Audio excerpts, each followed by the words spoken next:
नामांकन का दिन है और मैं आज नामांकन के दिन अपने माननीय मुख्यमंत्री जी का धन्यवाद करूंगी। सबसे पहले कि उन्होंने मुझ पर विश्वास किया और मैं उस विश्वास को बनाए रखूं और उनके विश्वास में खरा उतरने के लिए मैं जो जनता की आवश्यकता होगी या हमारी नगर पालिका की आवश्यकता होगी उस हिसाब से काम करूंगी।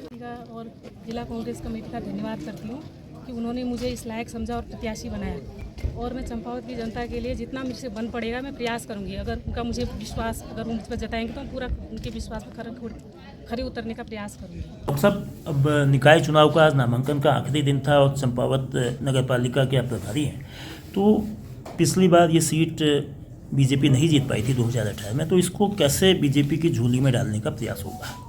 भारतीय जनता पार्टी के द्वारा हमारे जो तेज तर्रार प्रत्याशी घोषित किए गए हैं, हमारे जिले के वरिष्ठ पदाधिकारियों के नेतृत्व में पूरा संगठन एकजुट है और प्रत्येक वार्ड में प्रभारी नियुक्त किए गए हैं।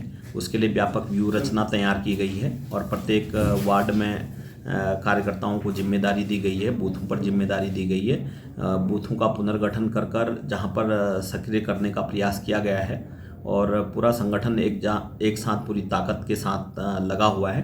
निश्चित रूप से चंपावत की यह नगर पालिका सीट हम बहुत भारी मतों के साथ जीतेंगे। नमस्कार, मैं चंद्रशेखर जोशी, देवभूमि टुडे में आपका स्वागत है। वर्ष 2024 में अब सिर्फ 2 दिन बचे हैं।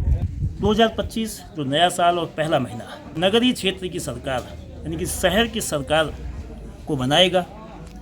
2024 में लोकसभा के चुनाव हुए थे।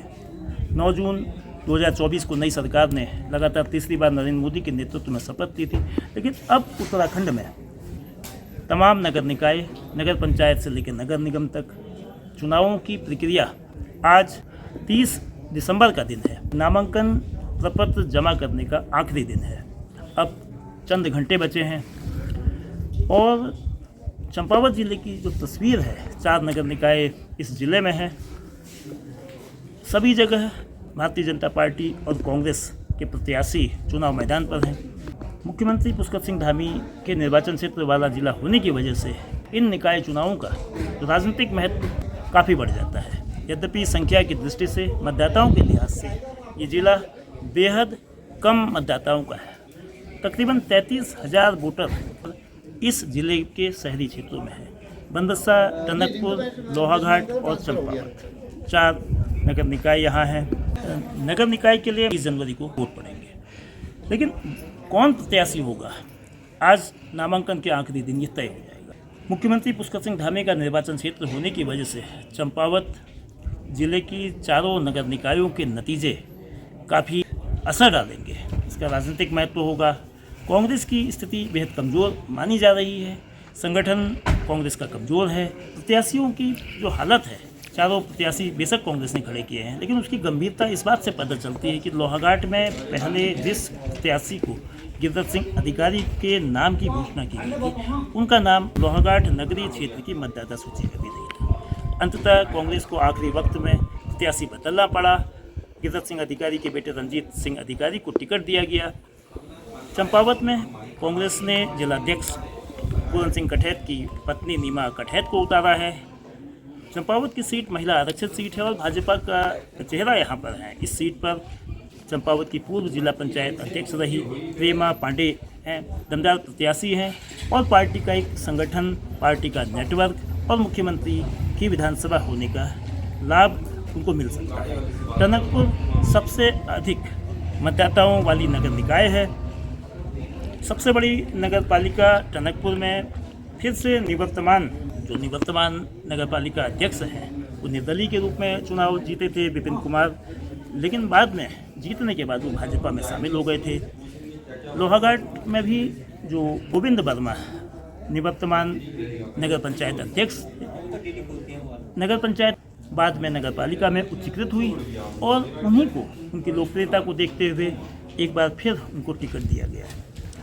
वो जीतने के बाद वो भी भाजपा में शामिल हुए थे। इन चुनावों में भारतीय जनता पार्टी के लिए एक समस्या उनके विद्रोही प्रत्याशियों से निपटने की होगी। लोहाघाट और चंपावत में दोनों स्थानों पर निर्दलीय प्रत्याशी जो भारतीय जनता पार्टी के कार्यकर्ता रहे हैं वो प्रत्याशी हैं। चंपावत में निवर्तमान चेयरमैन विजय वर्मा की पत्नी ममता वर्मा चुनाव मैदान में नामांकन आज उन्होंने कराया है, लेकिन अभी की जो स्थिति है, लोहाघाट में भोपाल सिंह मेहता और चंपावत में ममता वर्मा बीजेपी की अराइवल कैंडिडेट के रूप में नामांकन करा चुके हैं।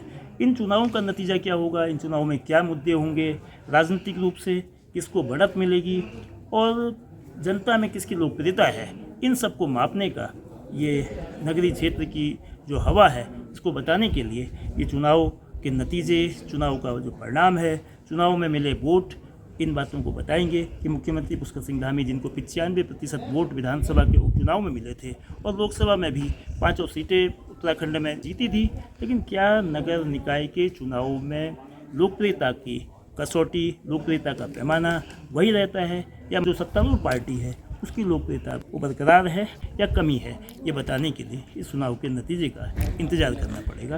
लेकिन आज चमकदार धूप के बीच जो शांतिपूर्ण तरीके से चुनाव की सभी प्रक्रियाएँ चल रही हैं।